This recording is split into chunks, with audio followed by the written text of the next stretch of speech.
Kim FM. Mirador, c'est barbant. Les antivaleurs sous les fourches codines de nos chroniqueurs. Voilà donc Akumba, vous aviez donné des bribes d'infos sur cette affaire de saisie d'armes au port autonome de Conakry. Évidemment, il y a encore, ça évolue, vous avez eu d'autres infos là-dessus. Qu'est-ce qu'on peut en savoir à date depuis hier? Oui, monsieur Wouri, on en sait un peu plus sur ce feuilleton. Des armes saisies le 19 janvier dernier au port conteneur de Burkina. Et notez que c'est un segment du port autonome de Conakry. Nous avons échangé avec à la fois des sources sécuritaires, des sources civiles et des sources concernées par le conteneur mis en cause. Donc selon nos sources concernées évidemment par ce dossier, c'est dans un conteneur en provenance des États-Unis d'Amérique, plus précisément de l'État de Ohio. Vous connaissez l'histoire de cet État des États-Unis, que ce conteneur contenait en réalité trois voitures bien conditionnées et des marchandises, différentes marchandises dont certaines sont placées dans des fûts plastiques. Alors, appartenant à la fois à des Guinéens, selon nos sources, des Maliens et diverses autres nationalités que nous n'avons pas pu réellement identifier avec nos sources. Mais revenons aux véhicules, aux trois véhicules qui étaient dans ce conteneur. Il s'agit toujours, selon nos sources, d'une 4x4 Hyundai de couleur blanche, appartenant à un Guinéen, d'une Hyundai simple de couleur rouge bordeaux et d'une Toyota Matrix de couleur rouge. Je me rectifie, c'est la Toyota Matrix de couleur rouge qui appartient à un Guinéen. Les deux Hyundai étaient en partance vers le Mali. Parmi ces trois voitures, les Hyundai ont été déclarés en transit pour le Mali selon nos sources. Et c'est, si vous voulez, justement la Hyundai simple qui contenait des armes. D'accord. Des armes décrites comme étant des armes de 5e génération, déterminées selon diverses sources, pour les unes à 4, pour les autres à 15. Alors, minutieusement placées sous les fauteuils de cette voiture Matrix simple-là et au niveau des flancs des portières, mais très bien conditionnées selon nos sources.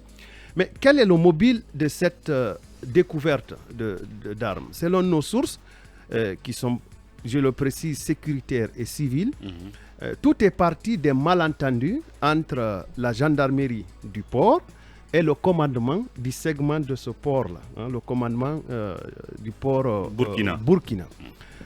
Plus précisément, nous dit-on, entre un margil de la gendarmerie et un colonel de la douane. Ce qui reste à confirmer, puisque nous n'avons pas pu avoir accès au gendarme qui est concerné, encore moins au douanier qui est concerné. C'est ainsi que nos sources, cette fois-ci documentaires, puisque nous avons visionné quelques vidéos qui seraient liées à cette découverte-là, soutiennent que c'est un gendarme arborant les initiales T. Baldé. Alors, certaines sources sécuritaires nous décrivent ces gendarmes T. Baldé comme étant Talibé Baldé, ce qui reste à confirmer, qui serait à la base de la découverte et qui aurait procédé à la fouille systématique de toutes les marchandises conditionnées dans le conteneur. Et puis, paf, il y a eu l'irruption du colonel, disons, le cortège du colonel Bala Samora, qui, il faut le préciser, est le haut commandant de la gendarmerie nationale, direction de la justice militaire, accompagné d'un véhicule immatriculé DGD que certaines de nos sources décrivent comme étant un véhicule de la direction générale de douane ou du directeur général de douane.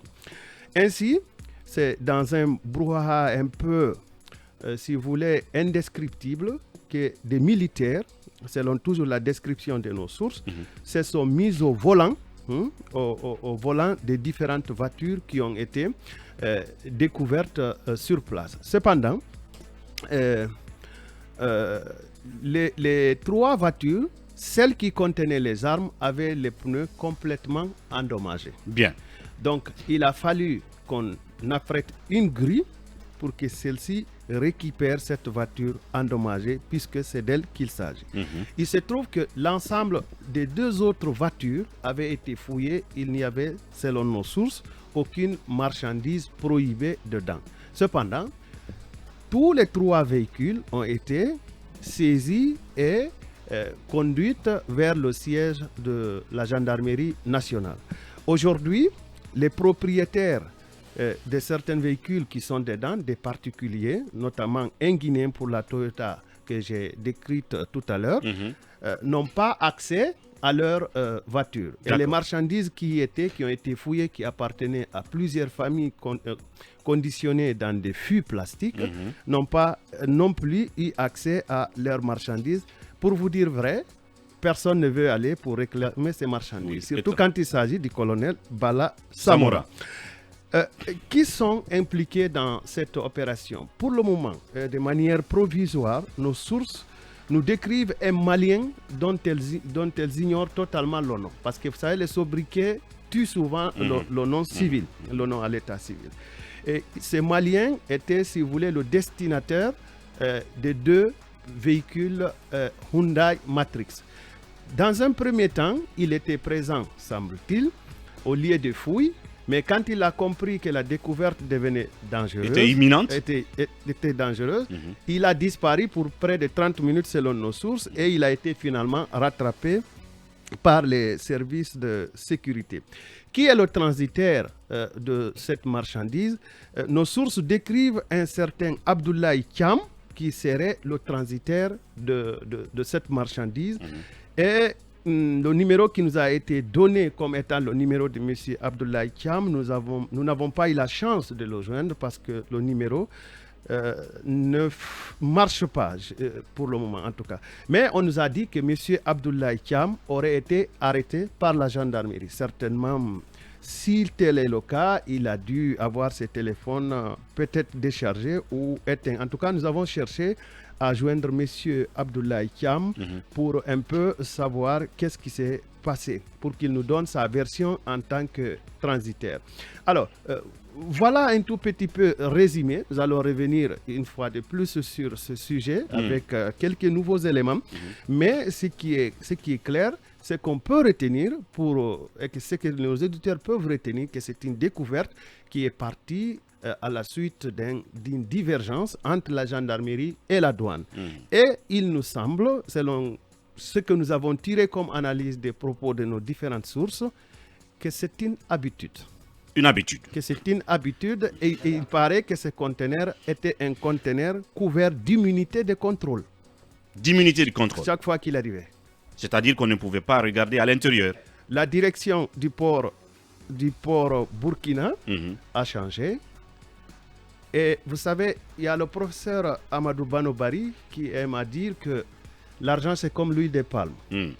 Partout où il passe sur un tissu blanc, s'il ne laisse pas de traces, il y aura cri. Bien. Alors, une fois encore, l'autre aspect, ce qu'il faut retenir, c'est que les armes, même si donc elles étaient dissimulées à l'intérieur de ces véhicules, étaient en transit et la destination c'était le Mali. Le Mali, oui, c'est ce qu'on nous a dit. Et donc s'il y a eu précédemment des cas comme ça, certainement que les armes sont toujours passées et sont allées au Mali. Parce que tout de suite quand le sujet a été évoqué, la première motivation, si vous voulez, inquiétude des gens, est-ce que c'était pour un agenda ici sur le territoire guinéen? C'est un peu la première inquiétude, peut-être qui est déjà, on peut dire, résolue, écartée, oui. Et hier, si vous vous rappelez dans ce studio, j'ai dit que finalement, ils diront que ces véhicules étaient en transit en Guinée pour un autre pays. C'est habituel. À chaque fois que des saisies de ce genre se font en Guinée, on trouve une si on regardait les documents, le connaissement et tout le reste, et qu'on se rend compte qu'effectivement... Je sais de quoi je parle, c'est un peu cela. Alors, hier, on s'était vu en ville. Heureusement qu'on était de la même démarche. Moi, j'ai fait un tour pour avoir des informations par rapport à ce véhicule. Ce matin, j'en parlais à Akumba. Des infos qu'il a eues, j'ai eu une bonne partie. Mais la première des choses, le patron de ce parc Burkina, et je crois que c'est un colonel, un certain Keita, j'oublie son nom, c'est un monsieur qui est resté là pendant longtemps. Bien. C'est pas aujourd'hui qu'il est là-bas. Il y a très longtemps qu'il est là. un. Deuxièmement, j'ai rencontré un autre responsable du port qui disait que ces choses comme ça, le port est tellement équipé, quel que soit le conteneur, mais il y a des lasers qui aujourd'hui peuvent permettre de détecter tout ce qui est prohibé. Et pourquoi à première vue au port, cette opération n'a pas été effectuée? C'est parce que certainement les conteneurs étaient à l'abri du contrôle. Et si c'est à l'abri du contrôle, comme ça veut dire que... Akoumba l'a dit tout à l'heure. Si c'est ainsi, ça veut dire qu'il y a une complicité. Et vous verrez que c'est une situation qui s'est passée régulièrement aujourd'hui. Il faut interpeller le responsable du parc de Burkina. C'est très important. Bien. Alors, ça relance une autre question. Au port, c'est une souveraineté de la Guinée qui est bazardée. Est-ce que l'État ne pourra pas mieux contrôler désormais le port autonome de Conakry, puisque le port est détenu par Bolloré et Alport les Turcs? Pourquoi la direction générale du port autonome de Conakry ne peut pas avoir désormais plus de contrôle et d'autorité sur notre port qui est notre souveraineté nationale? Ça questionne un peu ce contrat de Bolloré et de Alport sur notre port de Conakry. C'est très important. Aujourd'hui, les jours à venir, on nous a promis des documents par rapport à ce contrat qui est dénoncé depuis très longtemps le contrat par certains de Alport, même de Bolloré, parce que ça risque de créer des problèmes. Si aujourd'hui, Akoumba, est-ce vrai que la direction générale des douanes, je ne sais pas, aurait l'intention, les velléités de récupérer les espaces, les domaines d'Alport au port autonome? Bon, ce qu'on sait, c'est que la nouvelle direction du port autonome de Conakry est en train de plancher sur un programme d'extension du port autonome de Conakry, d'extension des capacités, bien sûr, pour satisfaire à la demande malienne suite aux sanctions de la CEDEAO. Sanctions qui ferment certains avantages. Vous savez, le Mali est un pays continental. Il n'a pas de débouchés sur la mer. Il utilise le port du Sénégal, d'Abidjan, et j'en passe. Donc, ce qui est clair, c'est qu'il y a un projet d'extension du port qui risque d'empiéter sur le projet d'abord de Alport. Parce que nous avons appris que Alport devrait avoir des ennuis dans les prochains jours, ce qui reste à vérifier. Mais c'est un projet aussi qui va empiéter le domaine de l'ancien hôtel Novotel qui est aujourd'hui sous contrat avec la SNA et qui couvre un projet de construction même d'une marina. Je pense que le conflit devrait être ouvert dans les prochains jours. Et vous reviendrez là-dessus à Akoumba. Pour terminer, Lincoln, 30 secondes. Non, il a terminé. Vivement, je viendrai à vous. Vivement le retour du port de Conakry. Aujourd'hui, c'est bien géré par Alport déjà, je t'informe. Non, pas du tout. C'est bien géré par Alport. Pas du tout. C'est un contrat qui a été signé. Vivement la direction générale du port autonome de Conakry. Le port n'a pas été bazardé. Le port de Conakry. C'est la première pause qui s'impose. Nous vous retrouvons juste derrière pour continuer. Saisie d'armes au port autonome de Conakry, il faut que ce port autonome, sinon le cordon douanier, ne soit pas une passoire, comme on peut le constater avec cette histoire. Mohamed Kaba, quel regard là-dessus sur l'évolution de la situation? Mais déjà, il faut dénoncer ce manque de communication officielle jusqu'à date de cette saisie, parce qu'on ne peut pas continuer à garder l'omerta sur une situation qui défraie la chronique, partout que d'aucuns pensent déjà que c'est une tentative entre guillemets de déstabilisation d'un État. Notamment de la transition. De la transition. Est-ce qu'il faut faire le lien aussi sur la saisie d'armes, d'un conteneur d'armes qui a été saisi à l'aéroport de Dakar récemment? On se pose aujourd'hui la question. Donc j'attends de nos autorités une communication au port de Dakar, au port de Dakar, merci beaucoup. Est-ce qu'il faut faire le lien avec ces deux saisies? Je me pose la question. On attend vivement une communication officielle sur la question. C'est vrai qu'Akoumba est en train de fouiner sérieusement dans cette affaire, mais au moins qu'on nous dise... Mais quand on dit que les armes étaient en transit et que la destination était au Mali, sur le principe, est-ce que c'est normal même que ça transite? Je ne parle pas de ça, mais cela écarte l'inquiétude des gens, l'inquiétude première qui se rapportait à une tentative de déstabilisation de la transition. Non, du tout. Moi, je voudrais seulement qu'on laisse désormais les mains libres à la société Alport, qui a redonné un nouveau visage aujourd'hui. Est-ce qu'elle a les mains serrées? Est-ce qu'elle a les mains liées? Au port autonome de Conakry. Au port autonome de Conakry. Oui, on va s'écouter. Il faudra qu'on les laisse carrément les mains libres. Je voudrais parler... Ils ont les mêmes liées? De celui qui disait que c'est une souveraineté de l'État. Et par rapport à la question de la sécurité. Raison pour laquelle il disait qu'il faut laisser les mains libres à cette société aujourd'hui qui a changé le visage du port autonome de Conakry. Des étrangers qui contrôlent la souveraineté nationale? Écoutez, voilà, non, sécurité intérieure. Sortons entre guillemets de cette xénophobie. Non, Bien. c'est pas la Ils xénophobie. ont bénéficié d'un contrat. Je ne suis pas en train de défendre C'est une un société. contrat C'est un lyonnais. contrat qui a été signé. Mais ce Merci. que je veux dire, Merci. ne faisons pas le lien. Bien. Parce que en disant que c'est un contrat qui a été signé par l'ancien président Alpha Condé, en estimant ou en prétextant que ce sont des amis entre guillemets Bien. de l'ancien président. Non. Cette situation aujourd'hui de saisie d'armes effraie toute Bien. la population. Il faut une communication officielle là-dessus. Yara Girassi. Voilà, j'emboîte les pas à Kaba. Il faut quand même une communication officielle sur l'affaire. Je pense que ça pourrait éviter des spéculations de part et d'autre. C'est très important. Aujourd'hui, on remarque le plus souvent que quand il y a des dossiers qui surgissent, il n'y a pas d'informations. Chacun y va de sa petite idée. Donc, ça fait qu'il y a beaucoup de désinformation. Il va falloir que la direction du port s'attelle là-dessus pour pouvoir quand même communiquer. Mais une chose, moi, ce que je ne comprends pas par rapport à cette situation, je pense que le plus souvent, comme Lincoln l'avait dit hier, il l'avait prédit d'ailleurs, je ne sais pas, puisque c'est devenu une habitude que l'affaire peut-être allait être orientée vers un autre pays de la sous-région.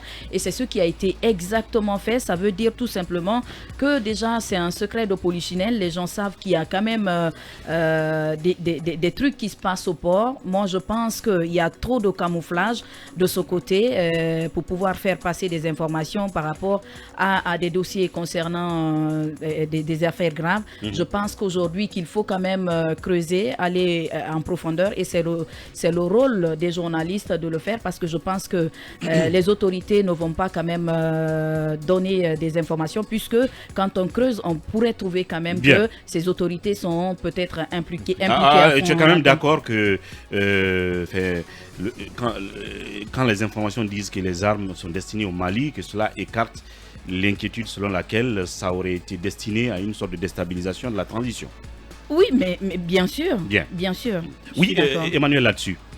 Moi, je n'ai pas du tout, enfin, pour l'instant, en tout cas, je n'ai pas trop peur quand on me dit que des armes peuvent déstabiliser la transition guinéenne. Non, j'ai mes raisons, oui. Parce que quand on dit qu'on a retrouvé les armes, tout de suite, vous vous Je dites C'est quand même peux. une période qu'est-ce qu'on va d'incertitude. faire avec ces armes? Lorsqu'on retrouve des armes dans un régime civil, j'ai peur. Mais des armes dans un régime tenu par le commandant du groupement des forces spéciales, je me dis qu'il sait ce qu'il fait. Il n'y a pas à s'inquiéter. Je n'ai pas à m'inquiéter sur ce poulet. Bien. Mais Lincoln, je suis désolé. Non, non, c'est son avis. Emmanuel, au Mali, C'est son avis. Emmanuel, C'est au mon Mali, avis. Il y a des militaires mécontents. au Mali, C'est au son Mali, avis. il y a eu C'est mon avis il y a et eu je des le militaires partage. qui ont fait des coups d'état à un autre militaire. Oui. Ça, il faut. Voilà. faut Le Mali et la Guinée, les situations ne sont pas les mêmes. Je voudrais vous le rappeler. Bien. J'ai quand même envie de dire une chose. Que ce soit destiné à la Guinée, Ou au Mali. au Mali ou au Sénégal, les armes ne doivent pas traverser le port de Conakry pour une quelconque destination que ce soit. Je me pose une première question. Qui a donné l'immunité de contrôle à ces conteneurs? Est-ce que on connaît l'intéressé? Et pourquoi cette immunité a été accordée à ces conteneurs? Parce que lorsqu'on doit accorder une immunité de contrôle à un conteneur, je pense que le bon sens voudrait que le premier réflexe, la première question qu'on se pose, qu'est-ce qu'il y a dedans?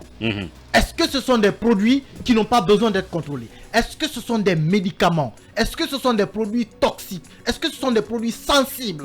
Il y a des questions qu'on se pose tout de suite quand on dit ce conteneur, il ne faut pas l'ouvrir.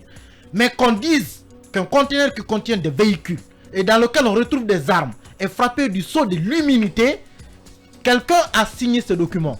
Et je pense que c'est quelqu'un Il faut remonter la chaîne. il faut le rechercher, qu'il dise pourquoi il a accordé cette immunité. Et si on en est arrivé là, c'est qu'il y a eu peut-être des cas qui se sont passés avant. Lincoln a rappelé un fait qui est important.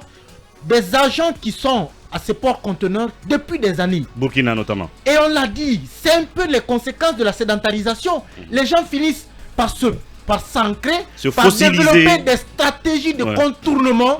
Et finalement, il se crée un business Bien. dans la gouvernance.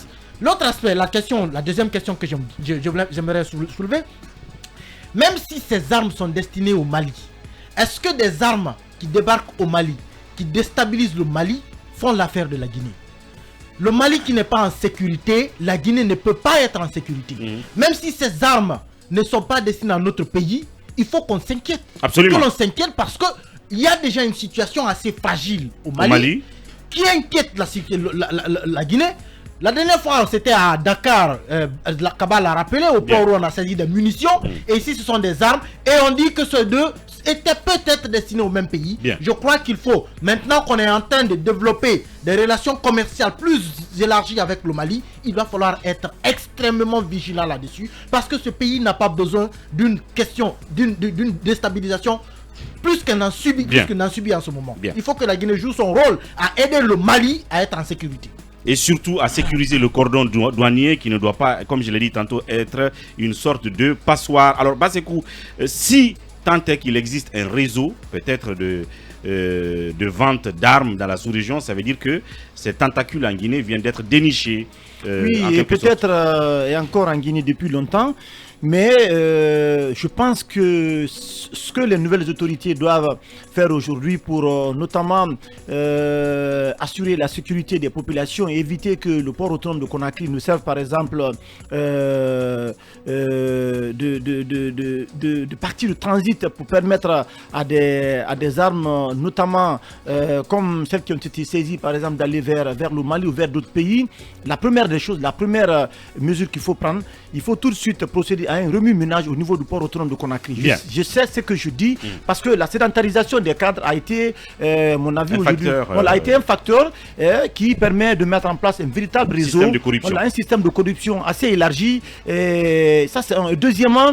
Je pense que dans cette affaire, moi je ne carte aucune hypothèse parce que les armes ont été saisies quand même au niveau du port autonome de Conakry. Je ne carte pas cette tentative de déstabilisation ou encore peut-être que ces armes... Il faut les carter. Non, attendez s'il vous plaît. Il y a des enquêtes, il y a des enquêtes, je crois bien, qui sont en train d'être menées par des officiers de police judiciaire. Donc il y a une investigation quand même qui est en cours. C'est à l'issue de cette investigation, à mon avis, qu'il faudra faire une communication officielle pour savoir comment tout cela s'est préparé. Et au-delà de tout ça, la communication officielle que Kaba a demandé, c'est vrai, elle doit venir. Mais si on n'a pas tous les éléments, parce que Akouma a présenté, à mon avis, qu'une partie de l'enquête, il y a beaucoup d'éléments, certainement, il y a des non-dits qui n'ont pas été présentés dans l'enquête. C'est un réseau assez mafieux qui s'est installé. Donc il faut attendre qu'il y ait tous les éléments, à mon avis, pour aller vers une véritable communication dans ce dossier. Alors, Akoumba, comment est-ce qu'on peut conclure justement là-dessus pour l'instant et sur la base de ce que l'on sait? S'il vous plaît. Pour l'instant, on doit noter que le colonel Keïta n'est pas le commandant du port Burkina. D'accord. Des sources m'ont contacté pour dire qu'il a été muté. C'est plutôt un autre colonel qui est là-bas, du nom de Ibrahima Souri Bangora. D'accord. Comme commandant. Je ne dis pas que c'est lui qui est impliqué, je dis comme commandant. Ensuite, il serait bon d'alerter quand même nos autorités sur le fait que le port autonome de Conakry et l'aéroport de Conakry sont devenus les destinations privilégiées soit des narcotrafiquants ou en tout cas ceux qui mènent des activités illicites. Chers voyageurs, désormais si quelqu'un veut vous remettre une valise que vous devez remettre à sa soeur ou à son frère à l'étranger, refusez. Les fonds des valises sont devenus les moyens de transporter la drogue, les doubles fonds. Oui. Aujourd'hui, j'ai appris que la drogue rentre en cube royal, en bonbons, en boucle de ceinture, en rouleau pour les machines servant à plastifier les documents, en intracorporé, et même sur les ampoules de jardin, sur les pièces détachées des véhicules, dans des batteries. Donc il faut qu'on fasse très attention. Bien. C'est que Akoumba dépeint... Et cette enquête va continuer, certainement. Le temps pour nous, si vous me permettez, d'aller tout droit vers notre dossier d'enquête. Mirador. Ici, nous dévoilons l'envers de la tapisserie. Mirador, l'instant vérité sur la gouvernance, sur comment chaque franc du contribuable guinéen est dépensé. Mirador, tout sur les dessous des cartes politiques sous les tropiques en Guinée. FIM FM, Mirador, la cime de l'investigation journalistique. Le pompon du talk show politique de l'audiovisuel guinéen, le sel de la terre, tout simplement. Mirador, dossier d'enquête. La gestion publique sous les tropiques, ça sent les écuries d'Ogia. Nous remuons le couteau dans la matelote de la malgouvernance. L'heure de vérité a sonné. Voilà donc, je le mentionnais à l'entame de l'émission, rapatriement de devises issues d'exportation. La BCRG siffle la fin de la récréation. Le nouveau gouverneur de la BCRG qui vient donc de taper du poing sur la table en direction des exportateurs d'or en particulier. Ainsi, Karamo Kaba, via une instruction, demande aux exportateurs du métal jaune à partir du 1er février 2022 le respect des mesures réglementaires qui exigent un rapatriement en Guinée dans un délai de 60 jours de 60% de la valeur de leurs exportations. Le gouverneur de la BCRG compte notamment sur la mise en place à cet effet par le guichet du commerce extérieur de la Guinée, GISEG, d'une plateforme de référence qui sera opérationnelle à partir du 1er février. Une plateforme dédiée au suivi des transferts et des rapatriements. Vous aurez donc tous les détails liés à ces mesures tout de suite même avec Akumba Diallo. Donc Akumba, qui mieux que le puissant patron donc d'Afriland Bank pour informer les acteurs économiques guinéens de ces mesures. Tout à fait, Mamadou Ouri, le président d'Afriland First Bank, vous le savez, c'est le président de l'association des professionnels des banques. Pour entamer mon propos, c'est le Camerounais Guy Laurent Fogno, président en exercice de l'association des professionnels des banques de Guinée, qui a transmis le mardi 18 janvier dernier à ses confrères, c'est-à-dire à l'ensemble des opérateurs bancaires, pour information et disposition à prendre l'instruction numéro 100 du 13 janvier 2022 portant, je cite, suivi des transferts et des rapatriements des devises à partir de la plateforme GUSEC, ainsi que la circulaire en date du 13 janvier signée à l'attention des exportateurs. Et dans sa logique, la BCRG ne vise pas que les seuls exportateurs d'or, n'est-ce pas? En effet, c'est en prélude du lancement de la plateforme du guichet unique du commerce extérieur de la Guinée, donc GISEC, à partir du 1er février prochain, que le gouverneur de la Banque centrale de la République de Guinée, M.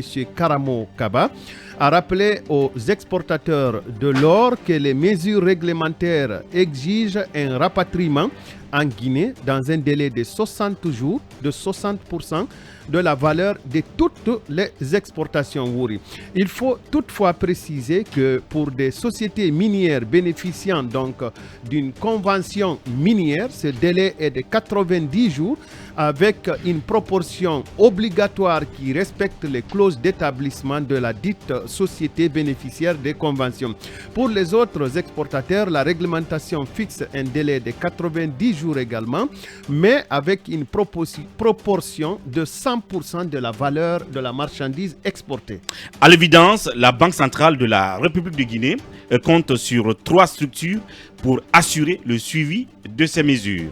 Oui, selon les termes de la circulaire du gouverneur de la Banque centrale, pour tout exportateur, la compensation de l'obligation de rapatriement avec les importations est formellement interdite. Étant entendu que toute intention d'importation reste soumise aux règles prescrites à cet effet, le gouverneur de la Banque centrale de la République de Guinée, répétons-le, M. Karamo Kaba, martèle qu'il attache particulièrement du prix à l'application stricte de ces mesures, dont les services de la Banque centrale des douanes ainsi que l'association des professionnels des banques sont chargés du suivi. Akumba, il paraît que le suivi donc des transferts et des rapatriements ambitionnés par la BCRG reposera essentiellement sur la plateforme créée à cet effet par le GISEG. Dites-nous un peu plus. Oui, quant à l'instruction que nous allons aborder, numéro 100, axée sur le suivi des transferts et des rapatriements des devises à partir de la plateforme guichet unique du commerce extérieur de Conakry, donc GISEC, le gouverneur décide que dans le cadre d'une facilitation des échanges commerciaux entre la Guinée et ses pays partenaires, le GISEC a mis en place une plateforme de référence et que celle-ci sera opérationnelle à partir du 1er février prochain pour le volet suivi des transferts et à partir du 1er mars pour le volet du suivi des rapatriements. À compter partir de ces dates d'opérationnalisation, toute intention d'exportation ou d'importation des marchandises doit être déclarée sur la plateforme GISEC.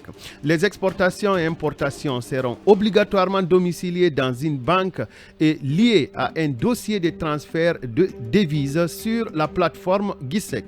Alors que les rapatriements et transferts de devises suite aux opérations d'exportation et d'importation seront enregistrés et validés sur la plateforme du GISEC en vue d'un meilleur suivi par la Banque centrale et les banques exerçant en Guinée, les opérateurs économiques et la Direction générale du crédit et des échanges de la Banque centrale sont chargés chacun en ce qui le concerne de l'application de la présente instruction qui abroge toute disposition antérieure, sauf que Monsieur le gouverneur de la Banque centrale doit corriger le nom du site et l'adresse. C'est une faute impardonnable. Voilà.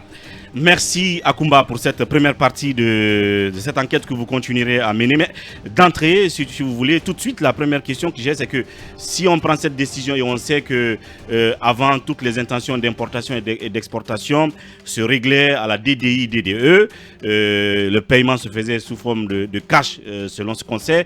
Est-ce que cette mesure nous dit que les choses ne se passaient pas bien, qu'il y avait des déperditions justement en termes d'importation ou d'exportation avant cette mesure qui va être donc opérationnelle bientôt? Écoutez, des banquiers nous ont dit que cette mesure est contre les opérateurs économiques locaux. D'accord. Qui seront désormais les seuls à être obligés à suivre la procédure et que monsieur le gouverneur n'a pas vocation de prendre une décision qui modifierait les dispositions d'une convention, même si le gouverneur a précisé que les conventions seront respectées, sauf que les entreprises, pour la plupart, disposent de conventions minières, sauf celles opérées pour la plupart par nos amis les Chinois. D'accord. Voilà, alors oui, quelques questions après donc lecture de cette enquête. Avant qu'on ne continue, je rappelle qu'il y aura une deuxième ou voire une troisième étape. Sur Webfontaine. Sur Webfontaine qui donc gère le GUSEG. Comment est-ce qu'ils vont s'y prendre? Peut-être moi la question que je veux poser à Akumba, comment les entreprises minières qui évoluent en Guinée, notamment parce qu'il s'agit quand même des mécanismes de transparence. Quel est le mécanisme de suivi qu'il faut mettre en place pour qu'il y ait plus de transparence, notamment dans ces opérations de procédures de transparence voulues par le gouverneur de la Banque centrale? Je pense que l'administration a tout simplement exigé des compagnies minières de divulguer leurs contrats de transfert. Et puis quelque part, ça va régler beaucoup de problèmes. Voilà, et quelque part à Kumba, le délai accordé aux entreprises minières dépasse celui des autres agents économiques de 90 jours. Pourquoi cette différence? Oui, les 90 jours, c'est parce que généralement, le fournisseur et l'acheteur ont des délais qui doivent être alignés sur les délais réglementaires du pays en question. Et c'est pour cela qu'il y a cette marge-là. Si le fournisseur, l'acheteur doit rembourser le fournisseur, donc payer sa facture dans un délai de 30 jours, il faut qu'on ait quand même une marge de sécurité en termes de deadline. Et toujours en parlant du secteur minier, on sait que sur le cordon douanier, quand le train vient de l'intérieur, on va déclarer le volume de bauxite qui doit sortir. Mais pour le GUSEG et le système, la plateforme qu'ils vont mettre en place, est-ce qu'ils pourront avoir la maîtrise sur la valeur, si vous voulez, valeur monétaire exacte du volume qui est sorti pour que l'argent qui serait rapatrié dans le délai donc de 90 jours soit exactement la valeur du volume de bauxite, par exemple, qui est sorti? Ce qui est un rêve, parce que la Guinée ne maîtrise pas le processus de transfert des produits, c'est-à-dire qu'il y a des flux financiers illicites qui découlent des transactions des compagnies minières, notamment les compagnies les plus intégrées. Je vous donne un tout petit exemple, sans vouloir discriminer. Prenez Rusal, qui produit de la bauxite. Prenez Rusal, qui a une filiale qui finance les activités de Rusal en Guinée. Prenez Rusal, qui a une société d'achat de bauxite. Prenez Rusal, qui a une société de transformation de la bauxite. La Guinée n'entre pas dans ce circuit-là.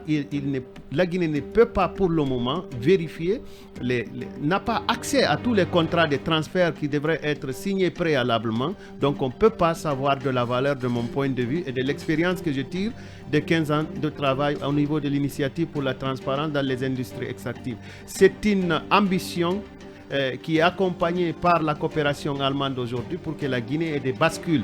Sous Sékou Touré, il y avait des bascules et depuis, je pense que c'est à la compagnie de déclarer selon le processus de Tirando. Donc, il y a des choses à améliorer. hasard.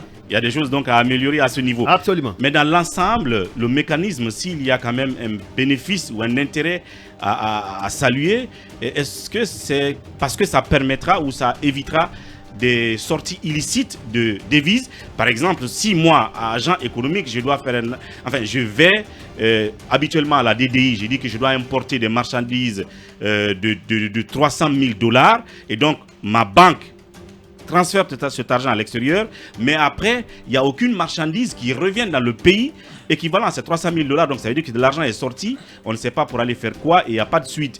Et donc, est-ce que cette plateforme ne permettra pas justement de canaliser cela s'il y a un bénéfice à tirer du système, du mécanisme? Théoriquement, c'est l'avantage de la plateforme. Et notez qu'il y a plusieurs agences qui ont noté que, permettez-moi la tautologie, qui ont noté que les anciens officiels de la République de Guinée avaient pris l'habitude de sortir leur fortune sous forme d'or ou de diamant. Bien. Donc, cette obligation de rapatriement pourrait bien être...